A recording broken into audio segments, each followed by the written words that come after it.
Wakil Menteri Ketenagakerjaan Immanuel Ebenezer Gerungan ditetapkan sebagai tersangka kasus dugaan korupsi pengurusan sertifikasi K3 di Kemenaker. Bersama Noel, KPK juga menetapkan 10 tersangka lainnya. Ketua KPK Setio Budianto mengungkap modus para tersangka diduga menerapkan tarif sertifikasi K3 untuk buruh dari Rp275.000 menjadi Rp6 juta. Biaya 6 juta itu 2 kali lipat dari UMR buruh. KPK menyebut Wamenaker Immanuel Ebenezer diduga menerima uang Rp3 miliar akhir tahun lalu.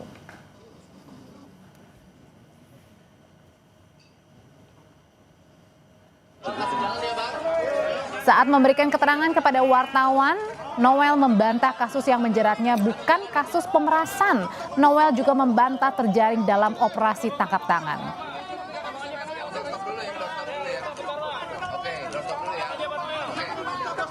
Terhadap rakyat Indonesia dan kasih bahwa saya tidak di OTT.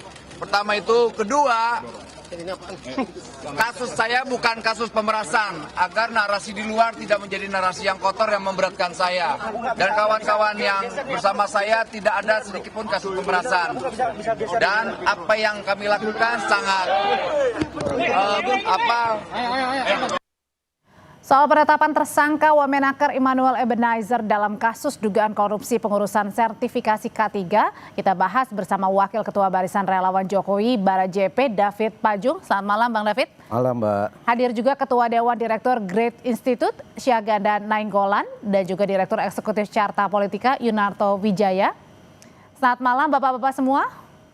Selamat malam Pak Udri, selamat malam teman-teman. Ya. Selamat malam Bang Syahganda. Oke, saya mau Bang Syahganda. Saya mau ke Mas Toto dulu. Iya, Mas Toto, ini yang terakhir Bang Noel sudah ditetapkan sebagai tersangka. Sebelumnya ada Bang Sylvester yang kemudian juga diungkit kembali karena eksekusinya belum jalan ya pada saat itu. Kemudian ada juga sebelumnya ada nama Mas Budi Ari. Nah, kalau pertanyaan saya adalah apakah benar belakangan ini loyalis Pak Jokowi sedang dibidik nih? Iya, saya berharap tidak ya Audrey, karena kalau betul itu terjadi berbahaya sekali bahwa negara kita berarti negara kekuasaan, bahwa aparat penegak hukum bergerak mengikuti arah angin dari kekuasaan yang menyuruh mereka untuk menarget kelompok tertentu. Saya lebih berharap bahwa memang ini artinya kalau kita mau lihat secara positif dalam konteks Pak Prabowo tidak melindungi orang-orang yang katakanlah masuk dalam kabinetnya, yang kemudian pernah membantu dirinya ketika berkampanye dalam Pilpres kemarin. Tapi kan memang misalnya muncul spekulasi apakah kemudian pilihannya dua ya. Kalau kebetulan misalnya dianggap orang-orang yang ada di kubu Jokowi bermasalah, pilihannya dua. Yang pertama tadi spekulasi Audrey tadi bahwa seakan-akan memang mereka dibidik secara khusus. Yang kedua ya jangan-jangan bahwa ini adalah turunan dari sistem yang tidak benar. Contoh terkait dengan apa yang terjadi pada Noel. Ketika dijelaskan oleh Ketua KPK, ini bukan sekedar masalah Noel saja secara pribadi dalam konteks integritas. Itu betul. Tapi kalau kita lihat dalam konstruksi kasusnya kan ternyata ini sudah terjadi dari 2019. Dan ini memang menjadi catatan. Artinya pada masa pemerintahan Jokowi Jilid 2 di Kemenaker, itu terjadi sebuah modus yang sistemik dibiarkan. Yang baru terungkap sekarang. Nah itu yang saya harapkan bagaimana sih momen yang kita lihat dalam peristiwa hukum hari ini harusnya dijadikan momen evaluasi buat Pak Prabowo untuk berani mengubah modus-modus atau sistem yang bermasalah yang terjadi pada masa rezim sebelum, walaupun misalnya Pak Prabowo dianggap sebagai kelanjutan dari rezim Jokowi karena anak Jokowi masih menjadi wapres. Itu poin yang paling penting. Jadi ini bukan masalah kubu siapa yang ingin dihabiskan, kubu siapa yang ingin dipikirkan, tapi mengenai sebuah kesadaran bahwa ada sistem yang salah selama ini. Yang kedua sedikit lagi Audrey, bahwa kalau terkait dengan anggota kabinet yang kemudian kena dalam kasus hukum terkait korupsi, Pak Prabowo kita tahu sangat lantang dalam setiap pidatonya berkomitmen, tapi harus ada evaluasi juga Pak Prabowo. Artinya mindset Anda ketika kemudian membentuk kabinet ada yang salah. Kabinet gemuk yang sangat akomodatif ini ternyata paling tidak secara empiris terbukti dalam 10 bulan sudah menimbulkan masalah. Ini lebih parah dibandingkan kabinet Jokowi Jilid 1 yang kemudian pada masa 13 bulan. Karena artinya belum 1 tahun ada 1 ya? Ada satu orang yang sudah ditetapkan sebagai tersangka. Oke, Bang David, kalau Anda melihatnya sendiri, bagaimana ini dengan penetapan Bang Noel sebagai tersangka? Oke, tadi kita sudah lihat konversinya di KPK bagaimana peran-peran dari Bang Noel sendiri, tapi kemudian Anda sebagai loyalisnya Pak Jokowi juga melihat nggak ini sebenarnya murni kasus hukum atau jangan-jangan lagi dibidik nih loyalisnya Pak Jokowi? Yang pertama, sebelum saya menjawab itu, Mbak, saya menyampaikan rasa empati dan simpati kepada sahabat saya, Bro Noel ya. Apapun itu, saya yakin Noel mampu menghadapi masalah ini secara gentle. Prosesnya tadi saya sepakat dengan Mas Toto ya, ini bukan problem soal loyalis Jokowi atau bukan. Apa-apa jangan selalu dikaitkan dengan Pak Jokowi. Sebagai hal yang perlu di stressing malam ini adalah bahwa case ini justru menjadi penegasan bahwa Pak Jokowi itu tidak pernah melakukan intervensi. Ini satu tanda bahwa intervensi sangat jauh dari karakter seorang Jokowi. Kalau mau melakukan intervensi, saya pikir bukan loyalis Jokowi yang disasar. Kalau ada intervensi itu, buktinya bahwa para aktivis-aktivis dari yang dulu pendukung Jokowi, walaupun sekarang seperti Noel ini sudah merubah nama organnya dari Jokowi mania menjadi Prabowo mania, artinya sudah bergeser menjadi pendukung Prabowo. Tetapi poin pentingnya adalah bahwa penguasa sekarang juga itu Prabowo Gibran itu membebaskan ruang-ruang hukum itu pada SOP dan ruang-ruang yang seharusnya terjadi. Tapi Bang David, ada juga terkesan tadi kata Mas Toto bilang terkesan jangan-jangan ada pembiaran juga nggak yang jangan-jangan ini dilakukan oleh pemerintahan era Pak Jokowi ini. Karena ya itu tadi case-nya Bang Noel sudah dari 2019 meskipun Bang Noel sendiri baru dilantik kan. Tapi case-nya itu dari 2019 sudah ciumnya. 2019, sepakat. Kemudian kasus Sylvester juga belum dieksekusi di eranya Pak Jokowi. Makanya sebenarnya kejadian ini harus dijadikan momentum kepada seluruh stakeholder ya, baik oleh Presiden Prabowo Gibran sendiri maupun oleh semua lembaga-lembaga penegak hukum, baik dari KPK, Kejaksaan maupun kepolisian. Artinya apa? Case 2019 itu jauh dari jangkauan aparat hukum semata. Jadi ini bukan soal kesalahan siapa presidennya di zaman itu, tetapi apa yang menjadi proyek atau program dari KPK soal bukan hanya penindakan saja, tetapi pencegahan itu yang nggak berjalan sebagaimana mestinya di zaman itu. Kemudian SOP di dalam lembaga-lembaga pemerintahan seperti kementerian itu kan di situ ada inspektorat ya. Ada inspektorat itu pertanyaan besarnya di mana fungsi inspektorat pada masa 2019 sehingga case-case yang disampaikan oleh KPK ini kok lolos begitu saja dan kenapa baru hari ini ditindak kan? Nah kalau di dalam jadi terkesan ada pembiaran nggak pada saat itu? Bagi saya semua pejabat-pejabat yang punya kewenangan termasuk misalnya inspektorat itu tidak bekerja secara optimal. Makanya itu bisa case itu terjadi. Jadi saya yakin dengan integritas yang dimiliki oleh teman saya Noel itu sebenarnya bagi saya ini satu kepleset kebijakan ya yang tadi dikatakan oleh Ketua KPK bahwa terkesan itu ada pembiaran. Sehingga dia dijerat melalui pasal 12E. Tetapi konfirmasi dari Noel sendiri sudah mengatakan bahwa ini fitnah bagi saya karena saya bukan OTT. Kemudian saya tidak melakukan pemerasan. Mungkin di situ ada kelalaian fungsi dia sebagai seorang wamen yang tidak melihat semua kalangan di bawahnya atau infrastruktur yang ada di bawahnya tidak menunaikan tugas secara optimal. Nah ini kan juga tidak bisa disasar pada posisi seorang saja. Meskipun memang KPK mengiyakan kalau Bang Noel ini terima uang ya pada akhir tahun lalu 2 bulan setelah dilantik. Ya bahwa itu ada yang disampaikan oleh KPK itu kan ranah hukum nanti akan membuktikan kan. Nah, tetapi artinya gini, apapun yang terjadi kita mengapresiasi langkah-langkah penegakan hukum oleh KPK. Karena ini memang langkah yang harus dilakukan oleh pemerintahan Prabowo Gibran untuk memerangi proses korupsi. Dan dimulai di dalam tubuh pemerintahan sendiri. Ini yang harus dikasih apresiasi, Mbak. Tapi kalau Bang Syaganda sebenarnya ini mempengaruhi juga nggak sih? Ada dampak nggak sih antara hubungan Pak Jokowi dengan Pak Prabowo dengan pelan-pelan nih ya loyalis dari Pak Jokowi sendiri tersandung kasus? Nah, pastinya kan karena kan memang yang terjadi sekarang itu kan kalau kita melihat apa yang dilakukan Noel terakhir ini kan dia skakmat kan terhadap Prabowo. Karena dari semua yang tidak bisa dibantah ya dari analisa big data dan macam-macam analisa tentang keberhasilan Prabowo dalam 8 bulan ini itu kan satu-satunya yang diapresiasi orang kan pemberantasan korupsi. Ya sampai kemarin pidato beliau di acara 14 ini apa namanya di MPR itu DPR MPR itu lagi dia bilang, sampai dia bilang Panglima TNI, Kapolri, even Partai Gerindra sendiri, saya akan hantam kalau korupsi. Nah tiba-tiba yang korupsi itu kabinetnya, namanya si Noel.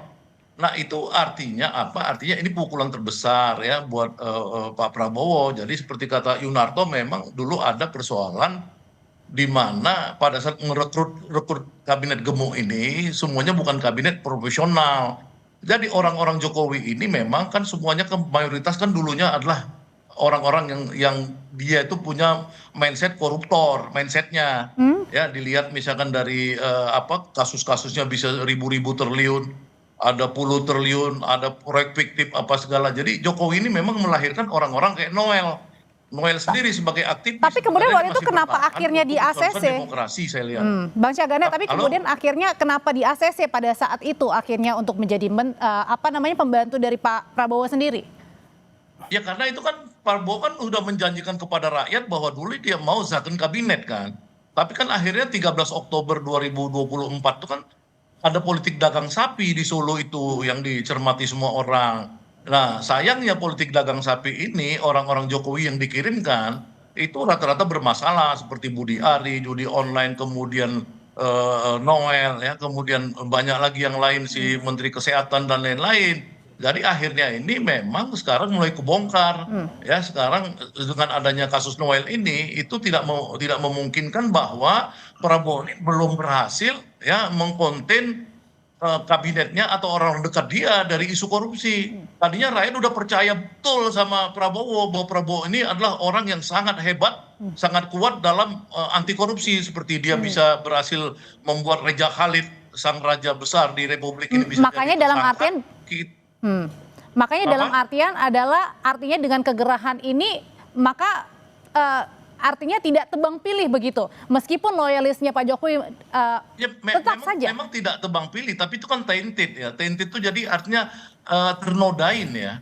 Jadi Prabowo ini belum setahun udah ternodain, ada kabinetnya ya. Kalau di pemerintahan-pemerintahan sebelumnya, umumnya itu kan orang mau korupsi itu ya nunggu-nunggu 2 tahun gitu kan, baru reshuffle tuh di 2 tahun. Sekarang belum lagi 1 tahun udah kasus korupsi OTT itu gimana ya, walaupun Noel orangnya tetap mempertahankan isu demokrasi, perbedaan pendapat, tapi dalam konteks korupsi ini kan faktanya kan, bahkan saya sebelum ini juga ada kasus di mana Noel juga di kalangan aktivis diperbicarakan tentang hal-hal yang mirip-mirip gitu. Cuman saya kaget kok kasusnya kasus yang malah kasus ini gitu. Ada yang harus diklarifikasi, Mbak. Yang tadi mungkin Bang sampai itu Syahganda. bisa kebongkar juga gitu. Bentar Bang, tadi ada yang mau diklarifikasi kenapanya Bang? Kenapa Bang? David? Mungkin minta maaf Bang Syahganda. Jadi yang perlu diklarifikasi itu bahwa pernyataan Bang Syahganda seolah-olah Jokowi memproduksi orang-orang yang punya kemampuan atau misalnya yang berkarakter koruptor. Saya pikir itu harus diklarifikasi. Bahwa sebentar Bang, indeks persepsi korupsi bukan soal itu, bahwa kemudian Bukan Noel itu ini rejimnya adalah Pak salah Jokowi satu yang aktivis. itu rejim Jokowi itu. Enggak, bahwa kita Noel ini sebagai adalah indeks salah persepsi satu korupsinya pendukung Jokowi di masa 34. itu, ya. Tetapi tadi yang disampaikan Bang Narto bahwa ini bukan persoalan siapa, persoalan korupsi ini adalah persoalan individu tentang posisi dan jabatan yang mungkin diselewengkan atau misalnya kelemahan di dalam menjalankan tugas. Bukan persoalan dia datangnya dari siapa, dan harus diklarifikasi bahwa Jokowi tidak pernah menciptakan orang yang punya karakter itu. Itu yang harus diklarifikasi. Indeksnya itu ada ukurannya, kita bukan kasih. Iya, tetapi bukan Indeks dengan persepsi sadar korupsi menciptakan itu, orang Jokowi yang paling berkarakter jelek, 34. koruptor. Bahkan Jokowi dituduh koruptor nomor 2 terbesar di dunia oleh CCRP. Kenapa sih? Fakta aja. Kita nggak usah ini fakta. Kita cuma mau menafsirkan bagaimana Noel ini, kita tafsirkan fakta itu gitu loh. Kalau faktanya udah fakta. Ya, bahwa Noel ini adalah pendukung Jokowi di masa itu ya. Tetapi yang harus disampaikan bahwa Pak Jokowi sebagai seorang presiden yang punya kemampuan dan keberhasilan yang luar biasa juga harus diberi apresiasi yang tinggi ya. Karena apa-apa yang dilakukan Jokowi di masa lalu, termasuk menteri-menteri di zaman Jokowi, berapa orang yang masuk bui? Orang-orang dekat beliau semua yang melakukan pelanggaran juga masuk dalam proses hukum. Jadi nggak ada. Jadi ini balik lagi artinya ke personal gitu ya, bukan personal. Korupsi itu adalah karakter personal seseorang sehingga memang harus dijerat melalui proses-proses hukum yang ada. Tidak, korupsi itu ada personal, ada budaya. Banyak baca dikit, kenapa sih? Produk budaya dong korupsi. Kalau di Jepang itu budayanya itu bunuh diri itu kalau Tapi Oke, bukan bentar, korupsi Bang. itu bukan proses kaderisasi loh Bang. Bukan satu orang menciptakan koruptor yang lain, bukan. Itu yang harus diklarifikasi. Oke, Mas Toto mau Agree. menjawabnya. budaya korupsi itu ada. Jadi korupsi harus dilihat dari struktural, dari budaya juga. Oke. Makanya orang-orang di Jepang itu, di Korea Selatan, ya kalau dia korupsi dia bunuh diri. Noel tuh suruh bunuh diri, kenapa sih? Oke. Ini kan sudah ditetapkan sebagai tersangka, Bang. Ini kasusnya masih berproses. Kenapa, Mas Toto? Apa yang menjadi concernnya di sini? Gini, kalau terkait tanggung jawab pribadi kita sepakat, itu ranahnya KPK dan biarkan penahanan 20 hari, proses nanti menuju pengadilan akan membuktikan seperti apa. Tapi yang perlu kita bahas apalagi secara politik kan menurut saya perlu ada otokritik, baik dalam konteks ketika berbicara pemerintahan sebelum di bawah pemerintahan Jokowi ataupun dalam konteks Prabowo Gibran. Otokritik buat pemerintahan Jokowi ya pasti kita fokus deh dalam kasus mengenai Noel ini. Tadi saya sudah sebutkan bahwa kasus ini tidak berdiri sendiri. Bahwa ketika ada tindakan pemerasan, tindakan meminta, tindakan menerima uang, ternyata ini turunan dari sebuah budaya atau sistem yang sudah terjadi dari 2019. Ini yang kita dengar langsung dari Ketua KPK. Artinya kan kita harus mengakui bahwa pada masa pemerintahan Jokowi Jilid 2 terjadi sebuah budaya yang dibiarkan selama 5 tahun. Nah, otokritik ini yang kemudian harus dilihat dan dilakukan perbaikannya oleh pemerintahan Prabowo. Dua hal yang menjadi otokritik pemerintahan Prabowo. Pertama, perbaiki sistem itu. Dan apakah ini jangan-jangan tidak hanya terjadi di Kementerian Tenaga Kerja, kan itu yang harus dievaluasi. Yang kedua, dalam konteks otokritik dan evaluasi Pak Prabowo terhadap bagaimana kualitas dari kabinetnya. Ketika Pak Prabowo kemudian melihat bahwa kemudian politik akomodatif ini menampung relawan, menampung 55 wakil menteri terbesar sepanjang sejarah, menampung kader partai terbanyak sepanjang sejarah. Fakta empirisnya dalam 10 bulan memperlihatkan bahwa terjadi kasus yang Pak Prabowo paling takutkan terjadi kalau kita lihat dalam teriakan-teriakan pidato Pak Prabowo. Artinya jangan berhenti pada membiarkan Noel ditangkap oleh KPK, tapi memastikan tidak ada Noel-Noel lain. Sehingga kemudian ketika berbicara mengenai ambisi besar, target yang ambisius, itu tidak tercorengkan oleh hal-hal seperti ini. Nah, itu yang menurut saya harus dilihat. Harus klarifikasi juga ya. Tadi tidak benar loh Bang David kalau dikatakan hanya pembiaran yang terjadi oleh Noel sebagai seorang wamen. Ketua KPK jelas menjawab kepada pertanyaan wartawan bahwa terjadi tindak pemerasan, menerima dan meminta. Dan biarkan nanti ditafsirkan oleh KPK dalam proses-proses selanjutnya. Tapi jangan ada pembelokan isu yang sudah jelas dipaparkan oleh KPK tadi. Sedikit Mbak. Oke, sebentar nanti kita akan dilanjutkan lagi perbincangannya karena baru saja kami mendapatkan informasi bahwa ini Emmanuel Ebenezer yang sudah ditetapkan sebagai tersangka oleh KPK ini meminta amnesti kepada Pak Prabowo. Pertanyaannya Pak Prabowo akan ngasih atau enggak? Usai jeda ya Bapak-bapak, tetap bersama kami.